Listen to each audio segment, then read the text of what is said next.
السلام علیکم جی، میرا نام زید الرحمن عباسی، آپ دیکھ رہے ہیں علم عالم ود عباسی۔ آج ہم حدیث نمبر 6 اور 7 پڑھیں گے۔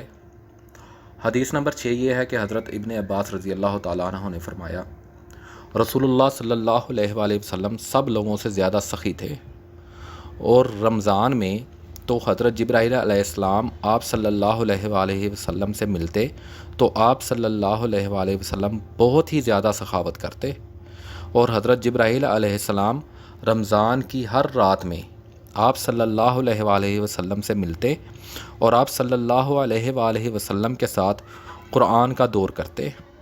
غرض رسول اللہ صلی اللہ علیہ وآلہ وسلم لوگوں کو بلائی پہنچانے میں تیز ہوا سے بھی زیادہ سخت تھے۔ اسی طرح حدیث نمبر 7 ہے، حضرت عبداللہ بن عباس رضی اللہ تعالی عنہ سے روایت ہے کہ ابو سفیان بن حرب کو ہرقل شام روم نے قریش کے ایک قافلے سمیت طلب کیا۔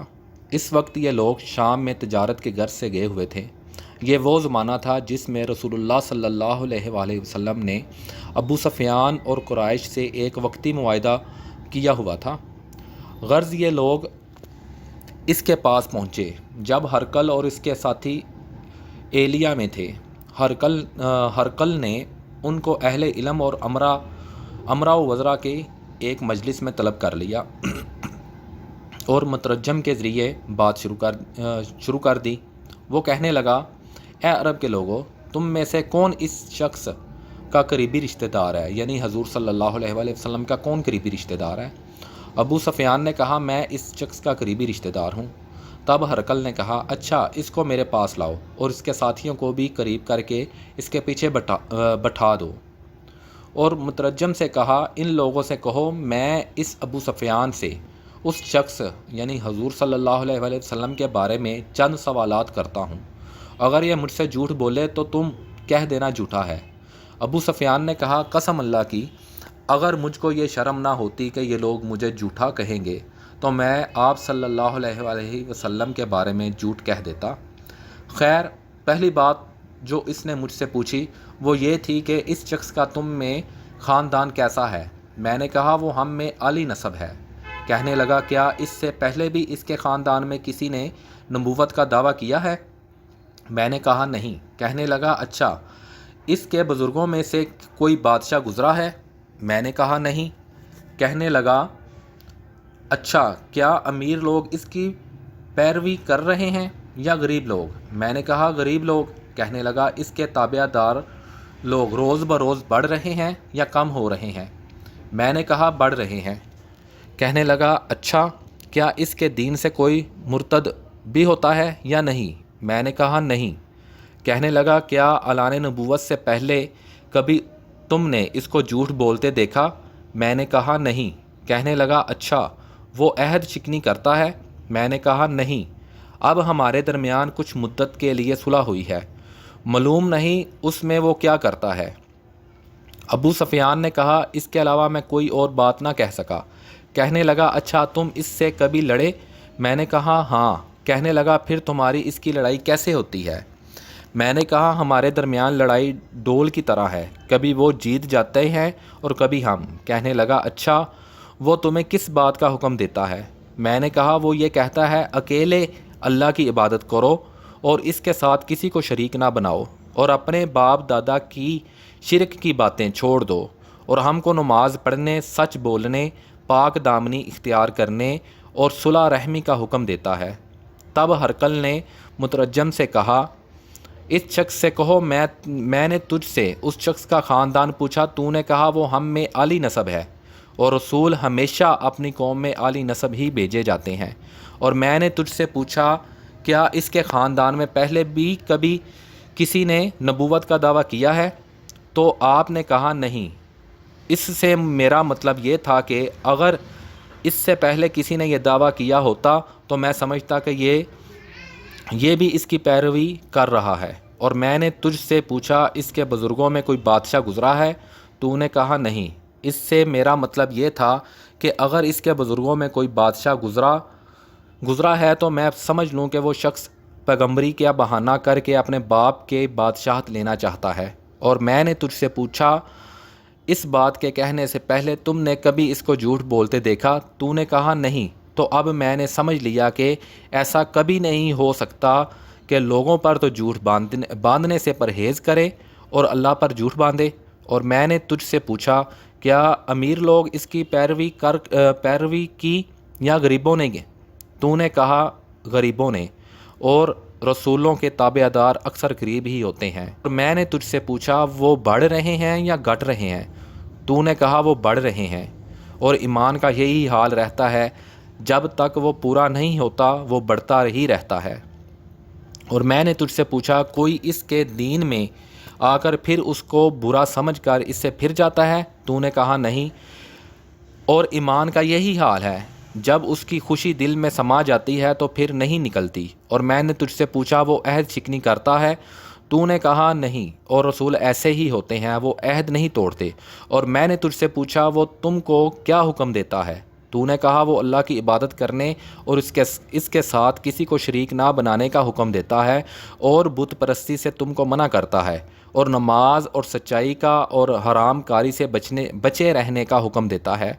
پھر جو تو کہتا ہے کہ اگر سچ ہے تو وہ عن قریب اس جگہ کا مالک بن جائے گا جہاں میرے یہ دونوں پاؤں ہیں، یعنی شام کے ملک کا، اور میں جانتا تھا کہ یہ رسول آنے والا ہے، لیکن میں نہیں سمجھتا تھا کہ وہ تم میں سے ہوگا۔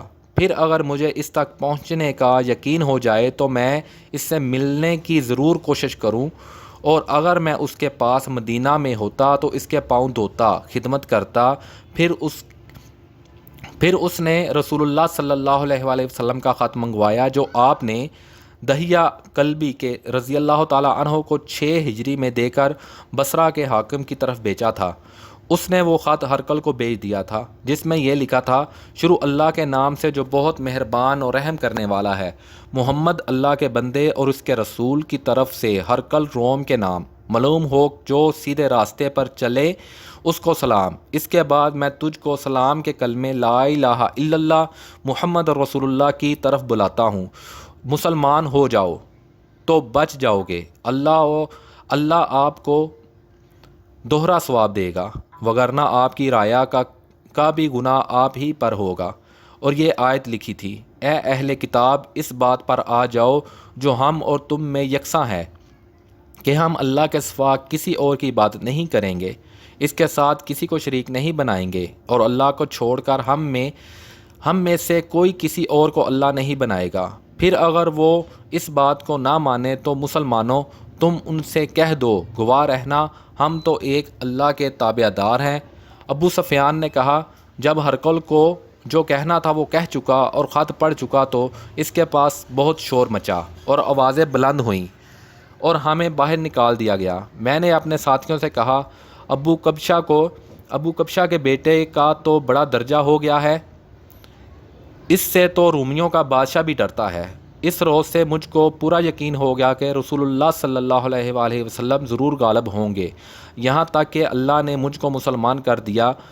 ابن ناتور جو ایلیا کا حاکم اور ہرقل کا مصائب اور شام کے نصرہ کا پادری تھا، وہ بیان کرتا ہے کہ ہرقل جب ایلیا بیت المقدس آیا تو ایک روز صبح پریشان اٹھا۔ ساتھیوں نے پوچھا آج آپ کی کیفیت کیوں بدلی ہوئی ہے؟ ابن ناتور نے کہا ہرقل نجومی تھا، اس کو ستاروں کا علم تھا۔ جب لوگوں نے اس سے پوچھا تو کیوں رنجیدہ ہے تو وہ کہنے لگا میں نے آج رات ستاروں پر نظر ڈالی تو ایسا معلوم ہوتا تھا کہ ختنہ کرنے والوں کا بادشاہ ہم پر غالب آ گیا ہے، پتہ کرو کون لوگ ختنہ کرتے ہیں۔ ساتھیوں نے کہا یہودیوں کے سوا کوئی ختنہ نہیں کرتا، تو آپ اس وجہ سے پریشان نہ ہوں۔ سلطنت کے تمام شہروں میں یہ پیغام بھیج دے کہ جہاں جہاں یہودی ہیں انہیں قتل کر دیا جائے۔ وہ لوگ یہی باتیں کر رہے تھے، اتنے میں ہرقل کے سامنے ایک شخص لایا گیا جس کو غسان کے بادشاہ حارث بن ابن شمر نے بھجوایا تھا۔ وہ رسول اللہ کا حال بیان کرتا تھا۔ جب ہرقل نے اس کی ساری باتیں سن لیں تو اپنے لوگوں سے کہنے لگا ذرا جا کر اس شخص کو دیکھو اس کا ختنہ ہوا ہے یا نہیں۔ انہوں نے اس کو دیکھا اور ہرقل کو بتایا کہ اس کا ختنہ ہوا ہے۔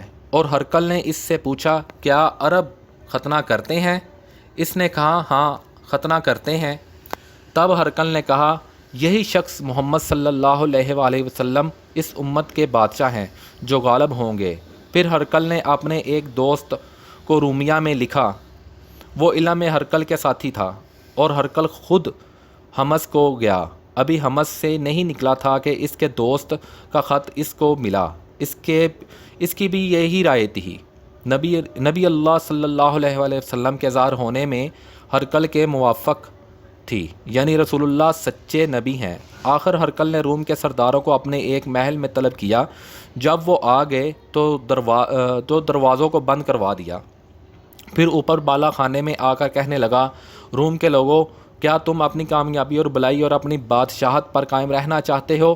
اگر ایسا ہے تو اس عرب کے نبی سے بیعت کر لو۔ یہ سنتے ہی لوگ جنگلی گدھوں کی طرح دروازے کی طرف لپکے، لیکن دروازے بند تھے۔